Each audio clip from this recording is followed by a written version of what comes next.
안녕하세요. 오늘은 정말 많은 분들이 한 번쯤 궁금해하지만 잘못 접근하면 오히려 더 큰 손해로 이어질 수 있는 주제, 바로 소액결제 현금화에 대해 이야기해 보겠습니다.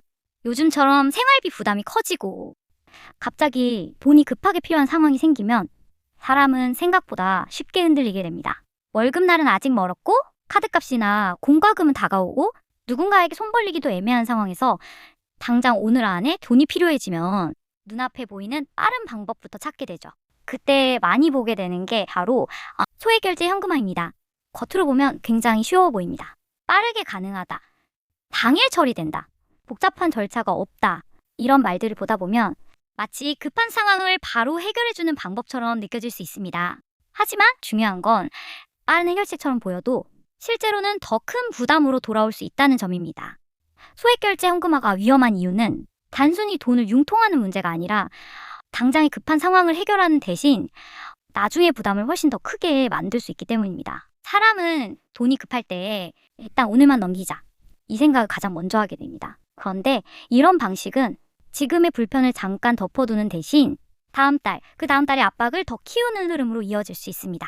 그리고 더 무서운 건 한번 해보면 두 번째부터는 훨씬 쉽게 반복하게 된다는 겁니다. 처음엔 정말 급해서 시작하지만 나중에는 이번에도 그냥 넘기면 되겠지 하는 생각으로 이어질 수 있습니다. 이렇게 되면 문제는 단순히 돈이 부족한 게 아니라 생활 자체가 계속 쫓기는 구조로 바뀌게 됩니다. 또 하나 중요한 건 이런 선택은 대부분 내가 가장 조급하고 판단력이 약해져 있을 때 하게 된다는 겁니다.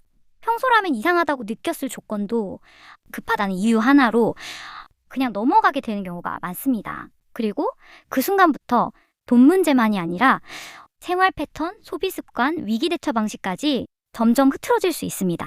그래서 정말 중요한 건 지금 당장 해결할 수 있느냐보다 이 선택이 나를 더 꼬이게 만들지는 않느냐를 보는 겁니다. 잠깐 편해지는 선택이 몇 주, 몇 달 뒤에 나를 더 힘들게 만든다면 그건 해결이 아니라 문제의 연장일 수 있습니다. 정리하겠습니다. 소액결제 현금화는 겉으로는 쉽고 빠른 방법처럼 보일 수 있습니다.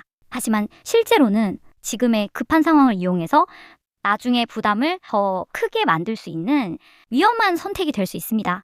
그리고 가장 무서운 건 한 번의 선택보다 그 선택이 내 생활 습관과 판단 기준을 바꿔버릴 수 있다는 점입니다. 급할수록 사람은 쉬운 길을 찾게 됩니다. 하지만 현실에서는 그 쉬워 보이는 길이 가장 오래 후회하게 되는 길일 수도 있습니다. 오늘 영상이 도움이 되셨다면 구독과 좋아요 부탁드리고 비슷한 피해를 막기 위해 꼭 고정 댓글도 확인해 주시기 바랍니다. 감사합니다.